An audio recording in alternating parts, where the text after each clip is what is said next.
واديتي نصايح مهمة لناس كتير من خلال شغلك، لكن ده بيخليني عايزة أعرف إيه النصيحة اللي كنتِ تتمني إنه حد يديها لك شخصيًا قبل ما تبتدي رحلتك دي؟ أوه.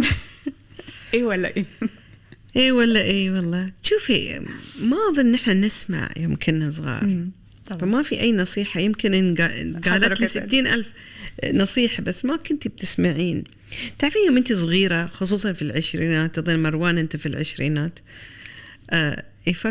نفكر ان نعرف كل شيء.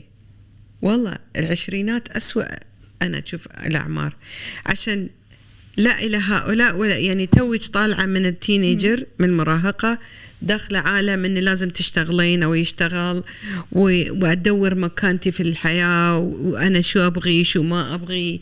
معظم الناس وايد ضايعين، ومو بغلط، هاي مرحلة، لأن توج قاعد يجربين الحياة. يعني توج بسم الله دورين شغل، اشتغلتي هذا الشغل زين، علاقات فهل عمر يعني تعرفين إحنا فكر أنا أعرف كل شيء، خلاص ما حد يقول لي شيء.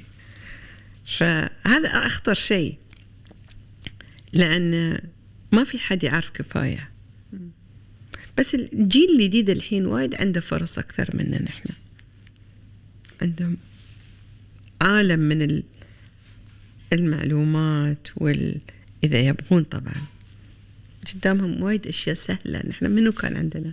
الحمد لله حصلت إلين، الحمد لله. بس زي ما قلتي في عالم من المعلومات، وفي معلومات كتيرة ممكن تبقى مؤذية.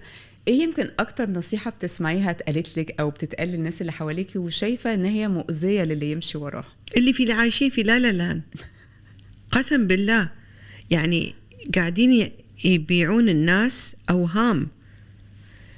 مو كل شيء أنا أقدر أحققه، ومو بغلط، أنا مو بسوبر وومن. مو كل شيء لازم أكون واقعية في أحلامي، لازم أكون دارس الموضوع. إن تشوف إن وايد قاعدين يعيشون الناس في وهم ولا لا لاند، تحسينهم حالمين. لا، تعالي رجعي للأرض، ترى الحياة مو لا لا لاند ولا فيلم. الحياة إنك لازم تراكضين وتشتغلين، تقومين الصبح وانتي ملكيش نفس تعملي حاجة، بس تعملي وتلبسين وتطلعين وتراكضين، توقفين في الزحمة وتفر. يعني معظم اليوم تعب. خلينا نكون الحياة الصعوبة فيها وايد أكثر من الراحة. هاي جزء من هاي حياة. يعني انتي خذي يوم واحد من حياتك، بتشوفين تراكضين وتسوين وتروحين وتكلمين حد، وحد في الشغل عندك ما قاعدة يعني تتفاهمين وياه، ولا زوجك يسوي كذي. عيشي الواقع وحاولي تكونين تسوينه أفضل، بس واقعي، شيء واقعي. أنا بعطيك اللي يمكن ما تبغين تسمعينه. سهل أقول لك أشياء، لكن أنا بعطيك شيء أنت لازم تسمعينه. مثل ما إلين خلتني أسمع أشياء أنا ما كنت أبغي أو ما كنت أعرف.